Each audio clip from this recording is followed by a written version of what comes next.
Hello everyone, आप सभी का हमारे चैनल पे स्वागत है बच्चों। तो आज के इस वीडियो में हम जो कक्षा 10 की जो जीव विज्ञान है ना, उसके जो महत्वपूर्ण प्रश्न हैं, जो कि बहुविकल्पीय प्रश्न है, हर साल एग्जाम में आते हैं, वो आपके साथ डिस्कस कर रहे हैं। तो प्लीज़ वीडियो को लाइक कर दीजिए और चैनल पर नए हो तो सब्सक्राइब कर लीजिए। चलिए वीडियो को हम स्टार्ट करते हैं। तो सबसे पहला क्वेश्चन है, निम्न में से कौन प्रकाश संश्लेषण क्रिया के लिए आवश्यक नहीं है। ठीक है, ये 2015 में पूछा गया क्वेश्चन है। तो कौन सा आवश्यक नहीं है वो आपको बताना है। तो बेटा, ऑक्सीजन की आवश्यकता नहीं पड़ती है जब प्रकाश संश्लेषण की अभिक्रिया होती है। सूर्य की प्रकाश चाहिए होता है, कार्बन डाइऑक्साइड चाहिए होता है, हाँ, लेकिन ऑक्सीजन हमें नहीं चाहिए होता है। आगे है, निम्नलिखित में कौन सा जीव गलफड़ों द्वारा सांस लेता है। तो गलफड़े जो होते हैं वो कौन सा जीव सांस लेता है? मछली लेता है। तो ऑप्शन नंबर ए आपका बिल्कुल सही हो जाएगा। अगला क्वेश्चन है, पौधों में कार्बनिक भोज्य पदार्थों का संवहन कौन करता है। तो कार्बनिक भोज्य पदार्थों का संवहन कौन करता है? फ्लोएम। ठीक है, कौन करता है बच्चों? फ्लोएम करता है। अगला प्रश्न है, पाइरुवेट के विखंडन से यह कार्बन डाइऑक्साइड जल तथा ऊर्जा देता है और यह क्रिया होती है किस जगह पर? कोशिका द्रव्य में, केंद्रक में, हरित लवक में या फिर माइटोकॉन्ड्रिया में? तो माइटोकॉन्ड्रिया में होते हैं।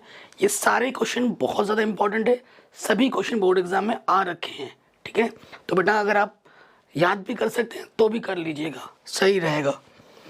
अगला क्वेश्चन है, प्रकाश संश्लेषण क्रिया में ऑक्सीजन गैस निकालती है। ठीक है, किससे निकालती है? तो वो जल से निकालती है।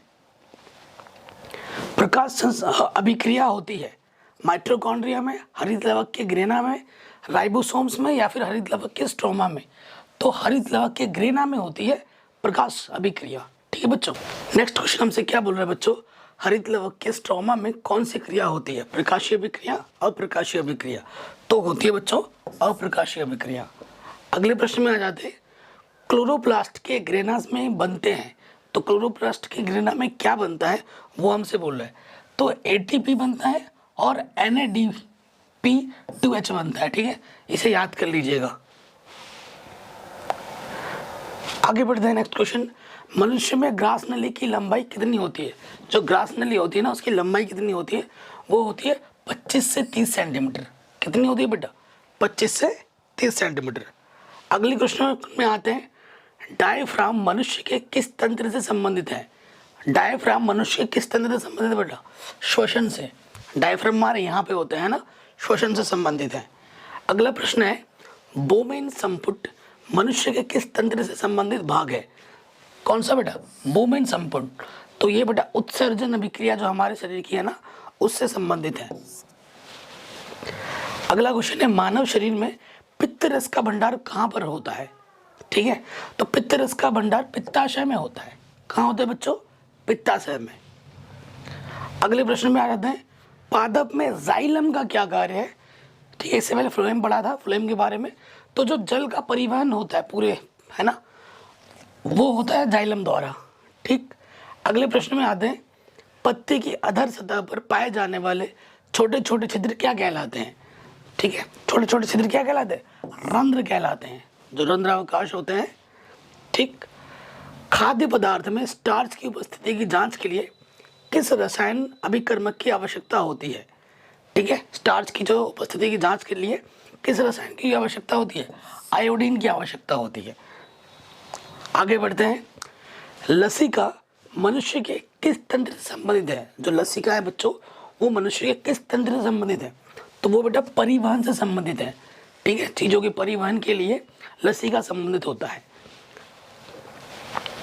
श्वसन क्रिया को दर्शाने वाले प्रयोग में फ्लास्क में रखे बीज होने चाहिए। कैसे होने चाहिए? जो फ्लास्क में बीज रखा हुआ होगा ना बेटा, वो अंकुरित होना चाहिए। तो ऑप्शन नंबर डी सही हो जाएगा। और ये सब जो स्टडी मटेरियल है बेटा, वो आपको हमारे वेबसाइट mathematicsanalysis.in पर मिल जाएगा।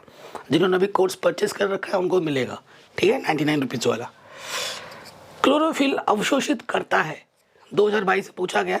तो क्लोरोफिल क्या अवशोषित करता है? प्रकाशीय ऊर्जा। जो प्रकाश की ऊर्जा होता है ना, उसको कौन अवशोषित करता है? क्लोरोफिल। अगला प्रश्न है, पादपों में वायु प्रदूषण कम करने वाली प्रक्रिया कौन सी है? बहुत बार पूछा गया, मोस्ट रिपीटेड क्वेश्चन है। ठीक है, तो वो है बेटा प्रकाश संश्लेषण। ठीक है, कौन सी अभिक्रिया है? प्रकाश संश्लेषण। पाइरूवेट के विखंडन से कार्बन डाइऑक्साइड जल तथा ऊर्जा देता है। और यह क्रिया क्या होती है? ये क्रिया होती है माइटोकॉन्ड्रिया में। कहाँ होती है? माइटोकॉन्ड्रिया में होती है ये क्रिया। अगला क्वेश्चन है, मनुष्य शरीर में वृक्क किससे संबंधित है? वृक्क मतलब किडनी, ठीक है ना। किडनी क्या करता है? मूत्र का निर्माण करता है ना, साफ करता है, तो उत्सर्जन से संबंधित है। ठीक। अगला क्वेश्चन है, एक छात्र ने, ये देख सकते हैं यहाँ पर ये 1 2 3 लिखा हुआ है। एक छात्र ने पत्ते की बाह्य त्वचा की झिल्ली का पार्श्व संख्याकित रेखाचित्र बनाया है। ठीक है। किस संख्या द्वारा चिन्हित भाग क्लोरोप्लास्ट को प्रदर्शित करता है? तो क्लोरोप्लास्ट बेटा नंबर 4 पे यहाँ पर होता है। ये हमारा जो है ना बेटा, ये हमारा क्या है? क्लोरोप्लास्ट है। अगला क्वेश्चन है, निम्न में से कौन सा पादप ऊतक नहीं है? पादप ऊतक कौन सा नहीं है? देखो बेटा, मुदूतक ये पादप ऊतक होता है, विभुजतक पादप ऊतक होता है, दृढ़ोतक पादप ऊतक होता है, लेकिन जो उपकला है ये पादप ऊतक नहीं है, जिसे एपिथेलियम ही बोलते हैं। तो ये नहीं है और यही हमारा सही आंसर हो जाएगा। अगला क्वेश्चन है, प्रकाश संश्लेषण के लिए सूर्य के प्रकाश की उपस्थिति अनिवार्य है। इसे दर्शाने वाले प्रयोग में जब पत्ती पर आयोडीन की बूंदें डाली जाती हैं तो पत्ती का बिना ढका भाग नीले काले रंग का हो जाता है। नीला काला भाग जिसकी उपस्थिति को प्रकट करता है वो क्या है? नीले काले का हो जा रहा है, तो नीला काला भाग किस चीज़ को प्रदर्शित कर रहा है वो आपको बताना है। ग्लूकोज को, आयोडीन को, क्लोरोफिल को या फिर स्टार्च को? तो स्टार्च को दिखाता है। ठीक है। स्वपोषी पोषण के लिए आवश्यक क्या है बेटा? बहुत बार पूछा गया है, पिछले साल भी पूछा गया था। तो स्वपोषी पोषण के लिए कार्बन डाइऑक्साइड और जल चाहिए, क्लोरोफिल चाहिए, सूर्य का प्रकाश चाहिए। तो आंसर हो जाएगा उपयुक्त सभी। अगला क्वेश्चन है, निम्नलिखित में से कौन विषमपोषी नहीं है? विषमपोषी नहीं है कौन, वो हमें बताना है। तो विषमपोषी कौन नहीं है? देखो, फफूंदी विषमपोषी है, नहीं कौन सा है? मतलब स्वपोषी की बात कर रहे हैं हम। जो मनी प्लांट होता है, घर पे लगाया ना मनी प्लांट, बहुत लोगों के घर पे लगा हो, तो वो आपका क्या है बेटा? वो आपका स्वपोषी है, यानी कि विषमपोषी नहीं है। कह रहे निम्नलिखित में से विटामिन का कौन सा जोड़ा जल में घुलनशील है? ठीक है, विटामिन का कौन सा जोड़ा जल में घुलनशील है? जोड़ा पूछा है आपसे। तो विटामिन बी और सी, इसका जो जोड़ा है वो जल में घुलनशील हो जाता है। अगले प्रश्न में आते हैं, विटामिन सी का अच्छा स्रोत क्या है? अंडा, मछली, गेहूं, संतरा। संतरा अच्छा स्रोत है क्योंकि खट्टा पदार्थ होता है और खट्टे पदार्थों में विटामिन सी पाया जाता है। अगले प्रश्न में आते हैं, बेरी रोग किस विटामिन की कमी से होता है? ठीक है ना। तो विटामिन B1 की कमी से होता है। वैसे तो जनरली विटामिन बी बोलते हैं, लेकिन बी के भी टाइप्स है ना, तो विटामिन B1 के कमी से होता है। निम्नलिखित में से मनुष्य की लार, जो मैं भी बोल रहा हूँ, या आपके मुंह में जो पानी सा आ जाता है ना, तो क्या होता है? मनुष्य की लार में क्या पाया जाता है? तो मनुष्य की लार में पाया जाता है टॉयलिन। ठीक है, क्या पाया जाता है? टॉयलिन। हीमोग्लोबिन महत्वपूर्ण भूमिका निभाता है किस चीज के लिए? श्वसन के लिए। ठीक है, हीमोग्लोबिन श्वसन के लिए। तो देखो, सांस से तुम श्वसन ले रहे हैं, लेकिन बॉडी को भी ऑक्सीजन चाहिए होता है। वो खून हीमोग्लोबिन के माध्यम से पूरे शरीर में ऑक्सीजन की पूर्ति करता है। ठीक। अगला क्वेश्चन है, ऊर्जा की मुद्रा, ऊर्जा का सिक्का किसे कहते हैं? ठीक है, क्या होता है? एटीपी। जो एटीपी है, ठीक है, उसे हम ऊर्जा का सिक्का कहते हैं आम भाषा में। ग्लाइकोलाइसिस की प्रक्रिया संपन्न होती है कहाँ पर बेटा? कोशिका द्रव्य में। कहाँ होती है? कोशिका द्रव्य में। ग्लाइकोलाइसिस की प्रक्रिया कहाँ संपन्न होती है? कोशिका द्रव्य में। अगला क्वेश्चन है, आहार नाल की सी के द्वारा सी आकार की संरचना क्या होती है? जो हमारा आहार नाल है ना, उसमें सी आकार की एक संरचना होती है, ऐसे यहाँ से। तो क्या होता है? वो होता है ग्रहणी। वो क्या होता है बेटा? ग्रहणी। अगला क्वेश्चन है, मनुष्यों में लार ग्रंथियों की संख्या कितनी होती है? तो वो होती है बच्चों 3 जोड़ी होती है। ठीक। हाँ, कृमि रूप परिशेषिका डैश का भाग है, किसका भाग है? जो कृमि रूप होता है ना बेटा, कृमि रूप परिशेषिका, वो बड़ी आंत का भाग है। किसका भाग है? बड़ी आंत का। हमारे दो टाइप्स की आंतें होती हैं, बड़ी आंत, छोटी आंत। तो बड़ी आंत का भाग है। मनुष्य में दूध के दांतों की संख्या कितनी होती है? दूध के दांत, छोटे बच्चों की दांत कितनी होती है? 20 होती हैं। मनुष्य के प्रत्येक जबड़े में चौड़ांक दंतों की संख्या कितनी होती है? जो जिससे हम चबाते हैं वो कितनी होती है? 6 होती हैं। अगला संख्या है ग्रास नली द्वार पर लटकी हुई पत्ती के समान कॉटिलेजी रचना कहलाती है। क्या कहलाती है? एपिग्लोटिस। यकृत, ठीक है ना, यकृत मतलब जिसे लीवर कहते हैं अंग्रेजी में। यकृत स्रावित करता है किस चीज को? पित्त रस का। ठीक है, ये क्वेश्चन काफी बार पूछा गया है। आगे बढ़ते हैं। आहार नाल के पेशीय संकोचन को हम क्या कहते हैं? तो क्रमानुगंचन कहते हैं। क्या कहते हैं बेटा? क्रमानुगंचन। आगे बढ़ते हैं। जठर रस स्रावित होता है किससे? अमाशय से। ठीक है, जो जठर रस होता है वो कहाँ से स्रावित होता है?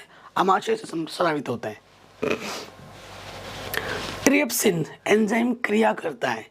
ठीक है, जो ट्रिप्सिन एंजाइम होता है वो क्रिया किस पर करता है? प्रोटीन पर क्रिया करता है। बेटा मैं चाहता तो 4 ऑप्शन पढ़ता, आपका टाइम वेस्ट करता और वीडियो लंबी बनाता है, बट मैं ऐसा नहीं हूँ। मैं टू द पॉइंट रखता हूँ। मेरा क्या मानना है, देखो बच्चों, अगर मैं क्वेश्चन पढ़ रहा हूँ उसके साथ साथ 4 ऑप्शन भी पढ़ रहा हूँ तो आपके दिमाग में गलत ऑप्शंस भी मैं पढ़ के डाल रहा हूँ। तो जब कभी कुछ क्वेश्चन अगर आपने पढ़ा है और मैं सिर्फ उसका सही जवाब दे रहा हूँ तो आपके दिमाग में वो सही जवाब ही रहेगा। अगर मैं गलत ऑप्शन 3 और डाल दे रहा हूँ तो क्वेश्चन के साथ साथ वो 3 गलत जवाब भी आपके दिमाग में जा रहे हैं। ठीक है, तो जब आप पेपर दोगे ना तो वो गलत जवाब भी आपके दिमाग में ट्रिगर करेंगे। तो ये मेरा मानना है कि जब भी आप क्वेश्चन बहुविकल्प आप जब कर रहे हो तो 4 ऑप्शन पढ़ो और करो, लेकिन जब टीचर पढ़ा रहा है तो अगर 4 ऑप्शन पढ़ रहा है आपके साथ तो वो चीज़ आपके दिमाग में डाल रहा है, एक सही के साथ साथ 3 गलत भी डाल रहा है। ये मेरा मानना है, तभी ये मेरी पैडागोजी है पढ़ाने की। मैं एक जो सही ऑप्शन है वही पढ़ता हूँ, बाकी 3 मैं कभी नहीं पढ़ता। आपने देखा होगा मेरे हर वीडियोज़ में। ठीक है, ये मेरा मानना है, ये मेरा तरीका है। अगला है ग्लाइकोजेनिस क्रिया में बनता है। ग्लाइकोजेनिस क्रिया में ग्लूकोज बनता है बेटा। क्या बनता है? ग्लूकोज। जब मैं स्टूडेंट था ना तब भी मैं यही काम करता था। MCQ जब भी होता था ना, जब मुझे कुछ क्वेश्चन याद करने होते हैं या कोई क्वेश्चन मुझे करना है तो मैं पहले टिक कर लेता था और फिर पढ़ता था, ताकि मैं सिर्फ सही उत्तर ही याद करूं, गलत उत्तर मेरे दिमाग में आए नहीं। क्योंकि वो गलत उत्तर मैंने पढ़ लिया तो वो भी मेरे दिमाग में रह जाएंगे, और वो भी अगर कोई क्वेश्चन मुझे लग रहा है 50-50 चांस, तो मैं क्या पता गलत उत्तर पे ही सही मार के आ जाऊँ। तो ये चीज़ बहुत इफेक्ट करती है। ठीक है, अगला क्वेश्चन है ग्लाइकोलाइसिस के अंत में कितने ATP अणुओं का लाभ होता है? तो 2 ATP अणुओं का लाभ होता है। अगला क्वेश्चन है मानव हृदय में कक्षों की संख्या कितनी होती है? तो कक्षों की संख्या होती है बच्चों 4। कितनी होती है? 4। अगला क्वेश्चन है लसिका में नहीं पाई जाती है। लसिका में लाल रुधिर कणिकाएं नहीं पाई जाती हैं बच्चों। ठीक। अगला क्वेश्चन है पौधों में पत्तियों तक जल एवं खनिज लवण स्थानांतरित होते हैं किसके द्वारा? जाइलम द्वारा। ठीक है। अगला क्वेश्चन है पादप में जाइलम उत्तरदायी है जल के वहन के लिए। ये क्वेश्चन बहुत रिपीट होता है, जाइलम और फ्लोएम वाला। फ्लोएम द्वारा भोजन का स्थानांतरण होता है किसके रूप में? तो सुक्रोज के रूप में होता है। फ्लोएम द्वारा जब भोजन का परिवहन किया जाता है ना, स्थानांतरण, वो होता है सुक्रोज के रूप में। ये ध्यान रखिएगा। अगला क्वेश्चन है पौधों में भोजन का स्थानांतरण होता है फ्लोएम द्वारा। ठीक है, ये क्वेश्चन काफी रिपीट करता है। डिक्सन एवं जॉली संबंधित है किससे? रसारोहण से। जो डिक्सन एवं जॉली है वो रसारोहण से संबंधित है, ये ध्यान रखिएगा। अगला है निम्नलिखित में से कौन सा त्वचा का कार्य नहीं है? त्वचा का कार्य क्या नहीं है? लैंगिक लक्षण। जो हमारी त्वचा है वो किसी लैंगिक लक्षण के लिए उत्तरदायी नहीं है। ठीक है, लैंगिक लक्षण मतलब जिससे हमें पता चलता है कि लड़का है या लड़की है। ठीक है, तो वो चीज़ हम यहाँ पे बोल रहे हैं। मनुष्य में दुग्ध ग्रंथि, स्तन ग्रंथि रूपांतरित त्वचा है और रूपांतरित रचना है किसकी? तेल ग्रंथि की। किसकी? तेल ग्रंथि की रचना है ये। अगला क्वेश्चन अमोनिया का यूरिया में परिवर्तन करता है कौन? जो हमारा अमोनिया है बॉडी का, उसे यूरिया में कौन कन्वर्ट कर देता है? वो करता है यकृत, हमारा लीवर। मनुष्य में वृक्क एक तंत्र का भाग है जो संबंधित है किससे? वृक्क किडनी, वो मूत्र बनाता है, मूत्र से हमारा शरीर के विषैले पदार्थ बाहर निकलते हैं उत्सर्जन से। बोमेन संपुट भाग है किस चीज का? बोमेन संपुट भाग है वृक्क नलिका का। गर्मियों के दिनों में किस कारण दोपहर में पौधे मुरझा जाते हैं? आपने देखा हो गर्मियों के समय में पौधे मुरझा जाते हैं। किस कारण मुरझा जाते हैं? वाष्पोत्सर्जन की अधिकता के कारण। वाष्पोत्सर्जन ज्यादा होता है क्योंकि सूर्य का प्रकाश ज्यादा होता है, तो इसी के कारण वो मुरझा जाते हैं। पादपों में जाइलम का क्या कार्य होता है? बहुत ज्यादा रिपीट होता है ये क्वेश्चन। जाइलम और फ्लोएम वाला हर साल आ जाता है, ये तो मान के चलो आ रहा है इस साल एग्जाम में, जल के संवहन के लिए, ठीक है ना। कोशिकीय प्रक्रमों में ऊर्जा मुद्रा है किस चीज की? एटीपी की, ठीक है। मतलब डिफरेंट साल में ये क्वेश्चन आ रखे हैं, आप देख रहे हैं, ये मोस्ट इंपॉर्टेंट है, फिर भी रिपीटेड बहुत ज्यादा है। अगला क्वेश्चन है वह प्रक्रिया जिसमें जटिल कार्बनिक अणु सरल अणुओं में टूटते हैं, वो क्या होते हैं? अपचयी अभिक्रियाएं। जटिल से सरल में टूट रहा है तो उस अभिक्रिया को हम कहते हैं अपचयी अभिक्रियाएं। अगले प्रश्न में आते हैं, रक्त का लाभ रंग किस पदार्थ की उपस्थिति के कारण होता है? ठीक है, हमारा जो बॉडी का खून है वो लाल किस चीज के लिए होता है? वो होता है हीम के कारण। चर्मदाह या पेलाग्रा रोग निम्नलिखित में से किस विटामिन की कमी से होता है? तो विटामिन B5 की कमी से होता है चर्मदाह रोग। केवल जल में घुलनशील हो क्या हो? जो जल में घुल जाता है वो कौन सा है इनमें से? कौन सा विटामिन है? तो विटामिन C जल में घुल जाता है। पित्तरस का स्राव कहाँ होता है? यकृत में होता है। फुफ्फुस सिरा खुलती है या रुधिर लाती है? ठीक है, बाएं आइलेन से, ठीक है, बाईं तरफ से लाती है। अगला है रुधिर के कितने समूह होते हैं? तो रुधिर के 4 समूह होते हैं। ATP NADP2H का निर्माण कहाँ होता है? क्लोरोप्लास्ट में होता है, ठीक है। ATP और इसका जो निर्माण होता है वो क्लोरोप्लास्ट में होता है। जीवों में विभिन्नताएं उत्पन्न होती हैं किसके द्वारा? लैंगिक जनन द्वारा, ठीक है। विभिन्नता लैंगिक जनन द्वारा उत्पन्न होती है। फेफड़ों से शुद्ध रक्त आता है बाएं आइलेन से, ठीक है। शुद्ध रक्त कहाँ से आता है? बाएं आइलेन से आता है। अगला क्वेश्चन है, द्वार कोशिकाएं पाई जाती हैं, द्वार कोशिकाएं पाई जाती है रंध्रों में। फिर है, केवल न्यूक्लिक अम्ल तथा प्रोटीन्स के बने होते हैं क्या? विषाणु। न्यूक्लिक अम्ल और प्रोटीन्स के क्या बने होते हैं? विषाणु बने होते हैं। रुधिर, शुद्ध रुधिर को शरीर के विभिन्न भागों में ले जाती है कौन? महाधमनी, ठीक है। एक चीज और बताना चाहूंगा, शुद्ध रक्त, शुद्ध बोले तो धमनी और अशुद्ध बोले तो सीरा। ध्यान रखना, सीरे में कार्बन डाइऑक्साइड वाला खून बहता है और धमनी में ऑक्सीजन वाला। वह कौन सी शिरा है जिसमें शुद्ध रुधिर प्रवाहित होता है? ठीक है, वो शुद्ध रुधिर जिसमें होता है वो होता है पल्मोनरी शिरा, ठीक है, पल्मोनरी शिरा। मूत्र निर्माण कहाँ पे होता है? तो मूत्र निर्माण होता है वृक्क में, ठीक है, किडनीज में। अगला है, लार में कौन सा एंजाइम पाया जाता है? जो हमारी लार है उसमें एमिलेस एंजाइम पाया जाता है, ठीक। निम्नलिखित में से कौन सा पादप हार्मोन है, ये पूछा है। तो पादप हार्मोन सिर्फ साइटोकाइनिन है, ठीक है।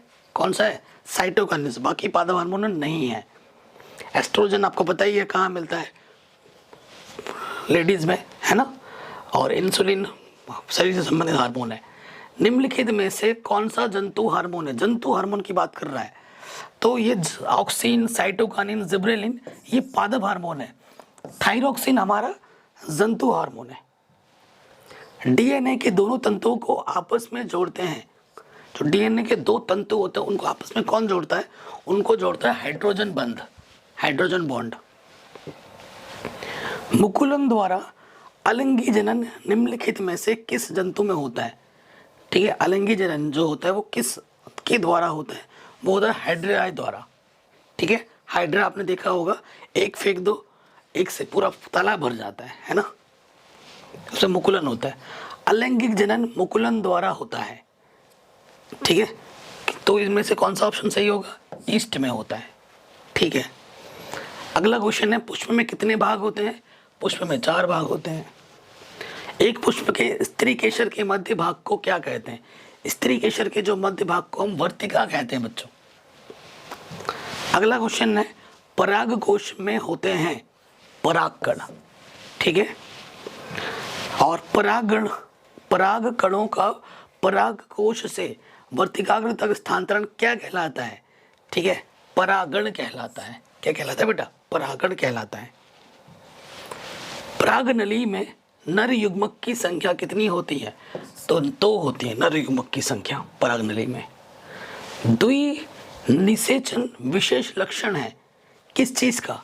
आवृत बीजी पादप का, जिसमें बीज नहीं होते हैं।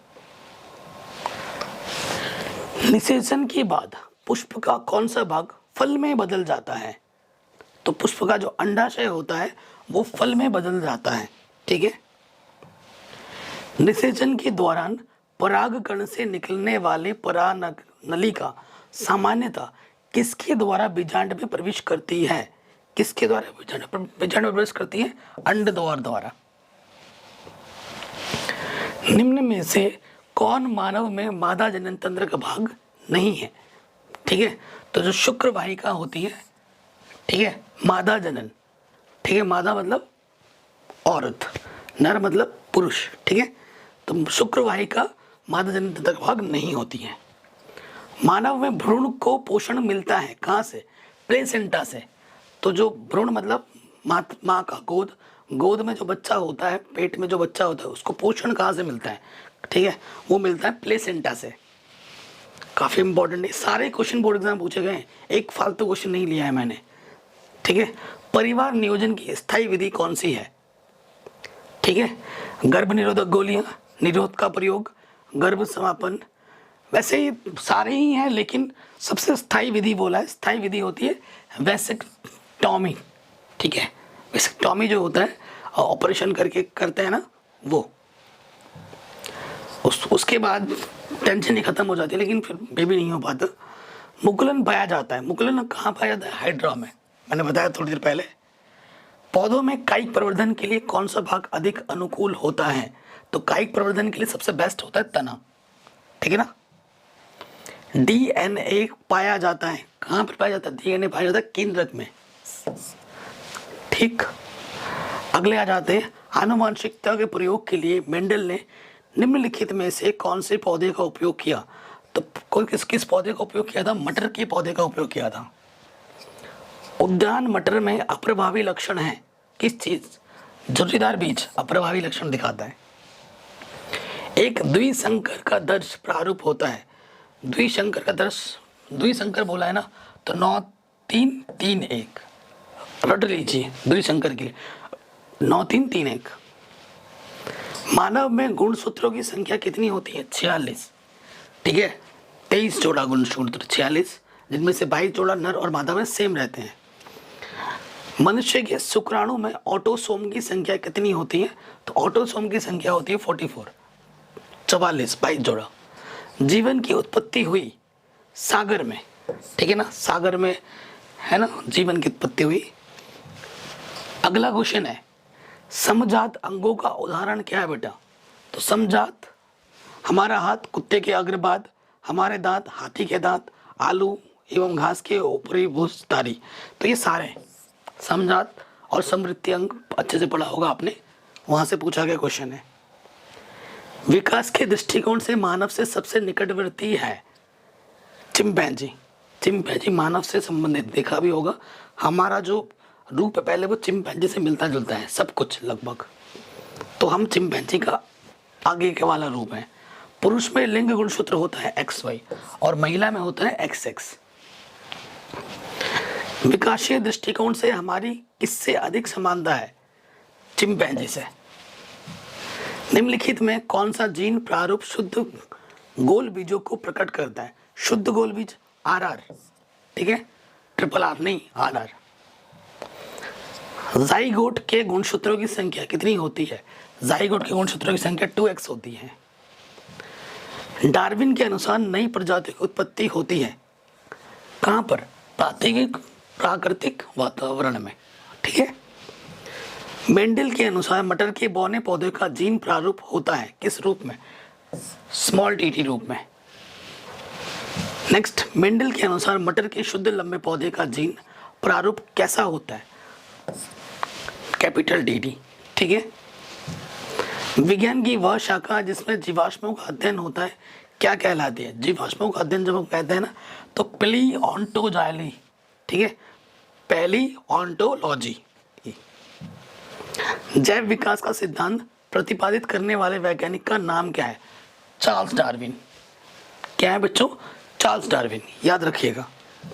अगला क्वेश्चन है, प्रोकैरियोटिक कोशिका में डीएनए कहाँ पाया जाता है? तो वो पाया जाता है कोशिका द्रव्य में।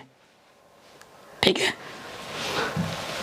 तो इस तरीके से मैंने आपको 100+ इंपॉर्टेंट क्वेश्चन बताए बायोलॉजी के, जो कि most important and most repeated है, जो कि बोर्ड एग्जाम में 12 पूछे जाते हैं। ये वीडियो आपको कैसी लगी मुझे कमेंट करके जरूर बताएं, और इस वीडियो को शेयर करें, चैनल पर नए तो सब्सक्राइब करें, डिस्क्रिप्शन जरूर चेक करें। जय हिंद, मिलते हैं हमसे नेक्स्ट वीडियो में।